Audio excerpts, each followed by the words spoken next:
That sounds really close. And I'm against Amito. That's cool.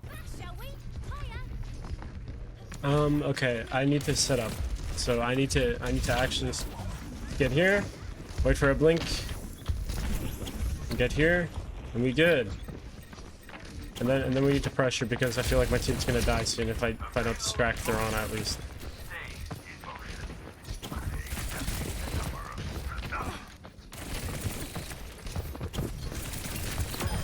And she's dead.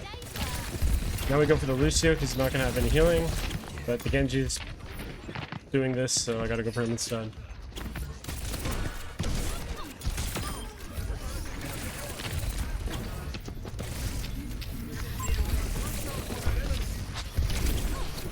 Come on, we're up 2 and we can't just push in and kill them.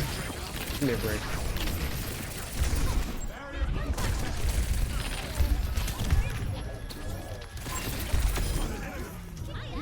Nice.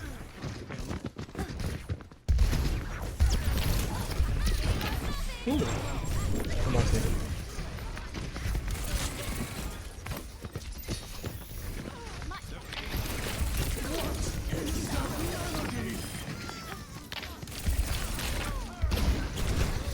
No, what? My bad.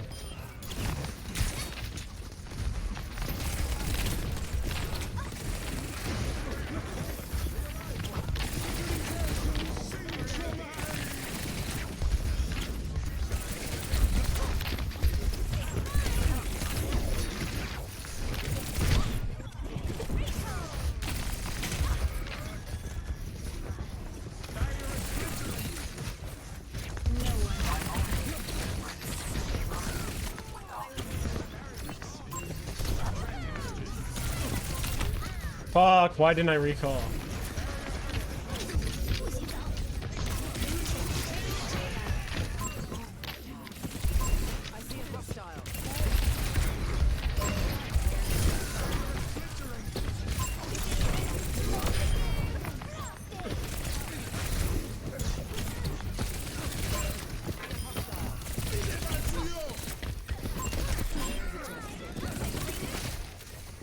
Holy moly.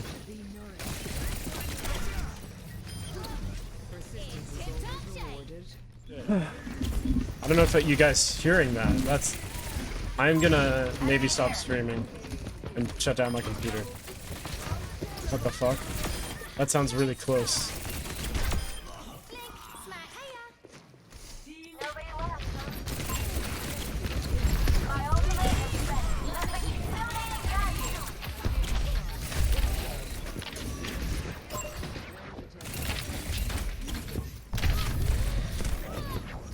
Okay.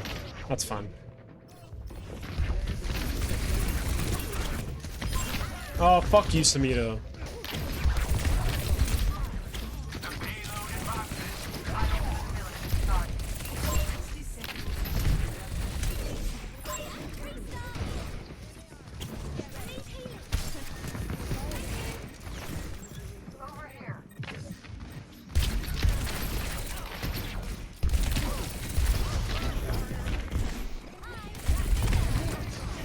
God damn.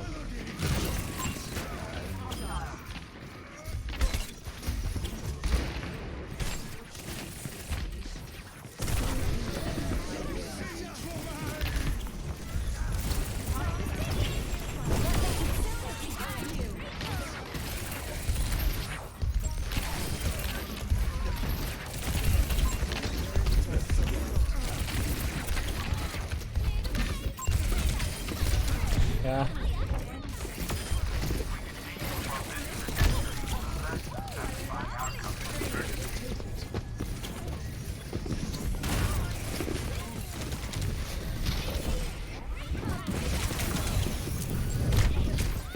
Wow.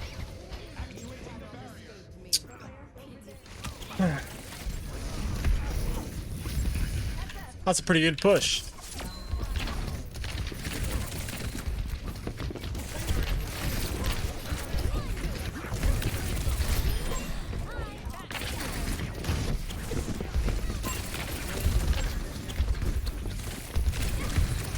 Oh, I'm feeding.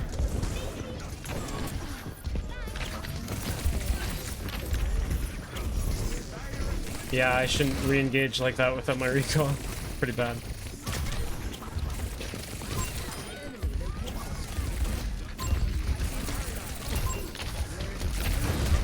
No, no, no. Nice rock.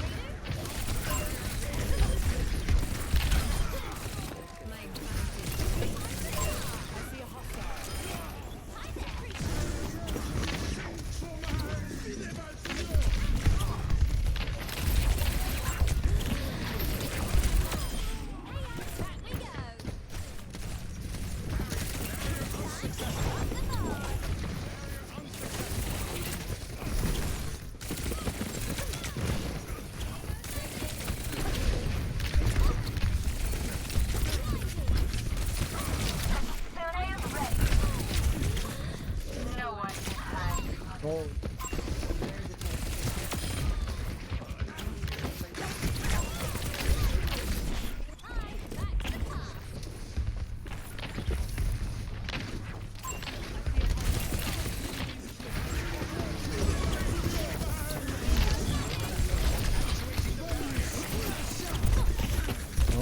OMG, look at all this chaos. No.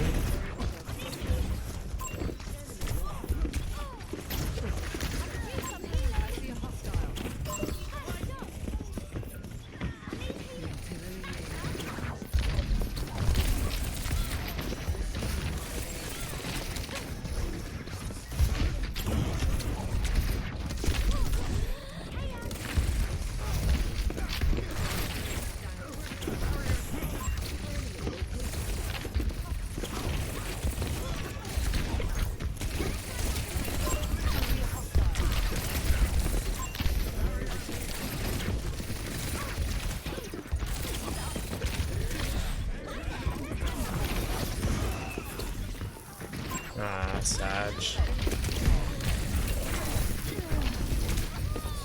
Mei ult is really strong. Look at this Tracer chasing me with a bot.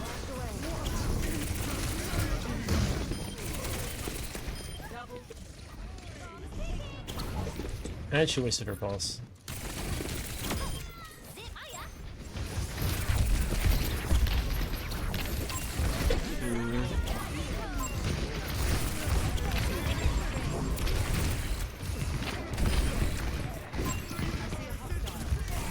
Nice.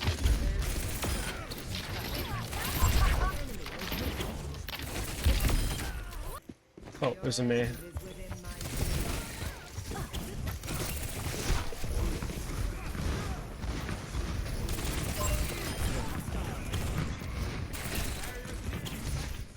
Nice. Nice.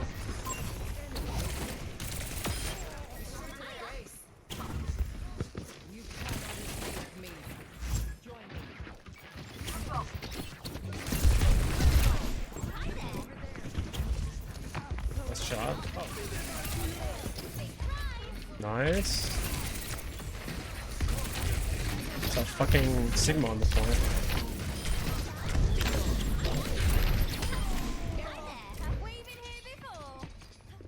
So this is the hardest map for Tracer in my opinion in Overwatch 2 because of how hard it is to set up on flanks. Here I have to use all of my blinks just to set up in this little mini room so I can wait for more blinks so that I can get behind them and finally wait for an opportunity to poke out their Ana.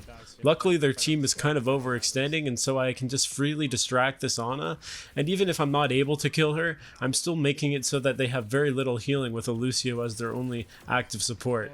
Eventually she does make a mistake, realizing that she has to help her team and is predictable in her movement, and therefore I am able to kill her. And the rest of this fight is pretty much just cleanup because they only have a Lucio for their second support, and they're just going to get whittled down over time as we have more sustain than they do.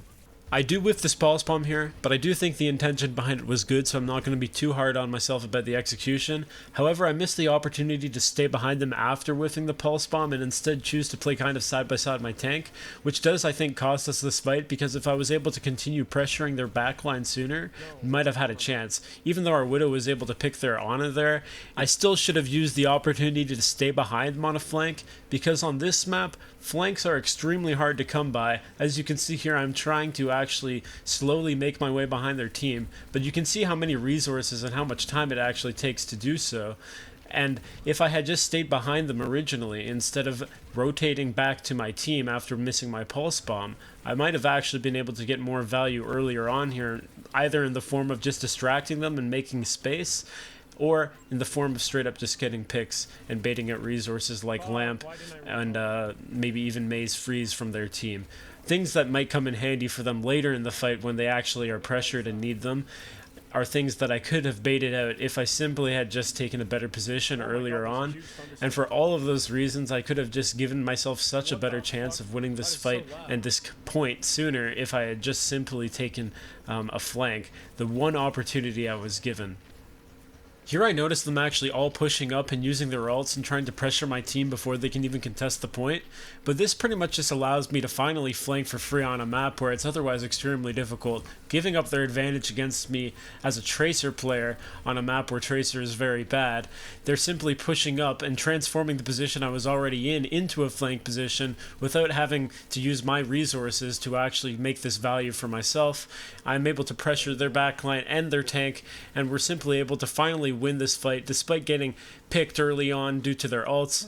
And this is the importance of learning good positioning and prioritizing setting up on flanks as Tracer, because you can see that when you are able to do so, good things happen. It's simply that this is a map where that opportunity comes extremely rarely, and even if you do notice the opportunity, it often is extremely difficult to take advantage of such an opportunity without getting heavily pressured by their team and having your recall force or something like that early on. But anyway, I don't think the rest of this map is nearly as bad for Tracer, at least not compared to the nightmare that is the first point. But if you would like a more in-depth analysis of how to position and play Tracer on this map, I am going to do that, as well as similar videos for every other map on Tracer, especially those maps which are just not that great for Tracer. So if you're interested in learning how to improve your Tracer positioning and just your Tracer overall, I definitely recommend hitting the subscribe button and the bell icon so you get notified when I upload future content, and also follow me on Twitch so that you can ask in-depth questions there, and I'm glad to help you in any way that I can improve on Tracer, whether it's doing VOD reviews or just answering your questions in chat while I'm struggling to play the game. I'm good for all of that, so just hop into my chat and come talk to me, and we're gonna have a fucking good time playing some Tracer. See ya.